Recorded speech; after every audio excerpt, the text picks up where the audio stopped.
మొత్తం గాజులన్నీ మంచిగా ఉన్నాయి అమ్మా. చూడు ఏ కలర్ గాజులు కావాలి ఇంకో. ఏ మంచిగా ఏమో అంత పాత స్టాక్ మరంగా ఉన్నది. గట్లంటవేందమ్మా, మొన్ననే తెప్పించిన కొత్త మాలు. అవునా, కొత్త మాల అని చెప్పి పాత మాల అమ్ముతున్నా నాకు తెలిసే గాని ఇవి ఎట్లా డజన్ ఎత్తురు ఈ గాజులు? ఇంత మంచి మాలను పట్టుకొని గట్లంటున్నావమ్మా, తీసుకుంటే తీసుకో లేకుంటే లేదు. నేనేమన్నామ్మా, పాత మాల కావచ్చని అన్నా గంతే. అమ్మా నా గురించి నీకు తెలియదు. గంగు గాజులు అంటే పెట్టింది పేరు. నేను ఎప్పటిదప్పుడు కొత్త మాలు తెప్పిస్తామ్మా. సరే గాని ఈ గాజులు తీ చూస్తా.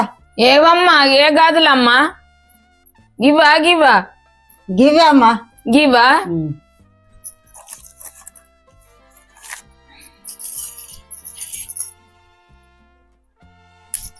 గాజులన్నీ పర్ర పోయినాయి, పాలుగుతున్నాయి. గిట్లెందుకున్నాయి గాజులన్నీ?